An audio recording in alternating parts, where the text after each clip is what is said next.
Magandang umaga, ngayon ay June 21, 2026 at narito ang update ukol sa minomonitor natin na si Bagyong Francisco na may international name na Mekala. Patuloy pa rin binabaybay ni Bagyong Francisco ang karagatan, huling namataan ng sentro nito sa layong 1,170 kilometers silangan ng southeastern Luzon. Taglay nito ay lakas ng hangin na 110 kilometers per hour malapit sa sentro at pagbugso na umaabot sa 135 kilometers per hour. Ito'y kumikilos pahilagang kanluran sa bilis na 25 kilometers per hour. And may kita po natin dito sa ating latest satellite animation na nananatili itong malayo sa anumang bahagi ng ating kalupaan. Ngunit yung trough or extension po nito ngayong araw magdudulot na ng maulap na kalangitan and also mga scattered na mga pag-ulan, pagkilat at pagkulog dito sa area ng Bicol Region at Eastern Visayas. And bukod po dito kay Bagyong Francisco, yung southwest monsoon o habagat naman ay yung umiiral din sa area ng Mindanao. So ito po mga kaulapan nito na nakita natin sa malaking bahagi ng Palawan, also sa ilang area din ng Visayas at malaking bahagi po ng Mindanao. Ito ay dala ng southwest monsoon o habagat. And expect po natin for today, may mga scattered na pag-ulan din po na dala itong habagat dito sa mga areas na ito. Posible na po yung paminsan na mga malalakas na pag-ulan. And sa mga susunod na araw, habang mas kumikilos po pahilagang kanluran, itong si Bagyong Francisco ay mas ma-enhance or may hila po nito yung habagat, which is yung habagat po yung ina-expect din natin na magdudulot ng mga pag-ulan sa malaking area ng Southern Luzon, Visayas at Mindanao sa mga susunod na araw and possible po yung paminsang bugso ng mga malalakas na pag-ulan, lalong-lalo na po dito sa may western sections ng mga areas na nabanggit po natin. So pag-iingat at paghahanda para sa ating mga kababayan, lalong-lalo na po yung mga areas na prone sa flash floods at landslides.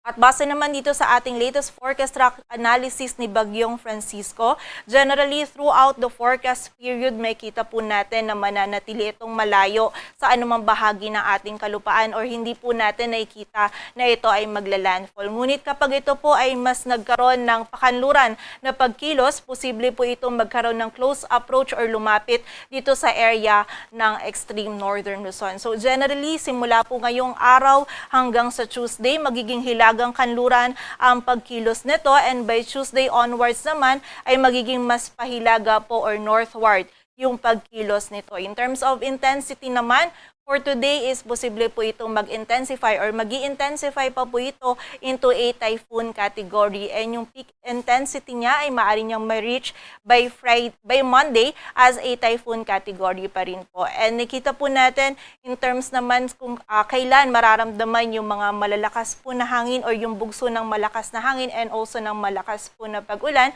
Posible po itong maramdaman between Tuesday and Wednesday for dito sa area ng extreme northern Luzon, maging dito sa may northern and eastern portions ng Cagayan. Again, between Tuesday and Wednesday po yan. And nakita po natin, kasabay ng movement nito ni Bagyong Francisco pahilagang kanluran is muli ma-enhance nga po nitong ang southwest monsoon o habagat kung saan yung habagat din yung magdudulot naman ng mga pag-ulan sa malaking area ng Southern Luzon, Visayas at Mindanao and possible po yung mga occasional heavy rains natin for the area of Palawan maging dito rin sa ilang bahagi po ng Western Visayas at Negros Island region maging yung ilang area pa po ng Occidental Mindoro. But posible po itong magbago kaya patuloy lamang na mag-antabay sa updates na ipapalabas ng Pag-asa and also paghahanda pa din para sa ating mga kababayan.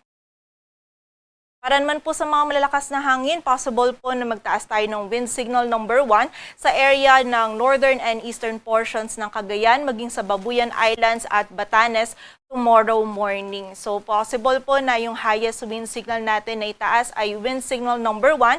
Posible po dito yung bugso ng mga malalakas na hangin and possible din po na makasira pa rin po ito sa mga structures na gawa sa light materials. Sa mga bugso naman po ng mga malakas na hangin na dala naman ng habagat for today, possible po sa area ng Siquijor, Camiguin, sa southern portions ng Davao Oriental, Davao Occidental at sa area din ng Sarangani. Well, for tomorrow naman at by Tuesday, possible din po yung mga bugso ng malalakas na hangin na dala ng habagat sa malaking area ng Southern Luzon, Visayas at Mindanao. Sa mga pag-ulan naman po ngayon, wala pa tayong nararamdaman na mga pag-ulan na dala po directly ni Bagyong Francisco. Ngunit posible po simula bukas naman yung habagat ay magdala na din po ng mga malalakas po na pag-ulan for some areas ng Southern Luzon, Visayas at Mindanao, lalong-lalo na po sa may western section nito. So again, paghahanda po para sa ating mga kababayan, lalong-lalo na doon sa mga areas na prone sa flash floods at landslides. Sa ngayon naman, wala po tayong nakataas pa na gale warning. Posible po yung up to 2.5 meters sa eastern seaboards ng Catanduanes at Davao Oriental. And sa mga susunod po na araw, most likely simula po by Tuesday is makaranas naman po ng maalon na karagatan yung northern at eastern seaboards ng Northern Luzon. Dala po ito ni Bagyong Francisco. So again, patuloy po tayo magantabay sa updates na ipapalabas po ng Pag-asa.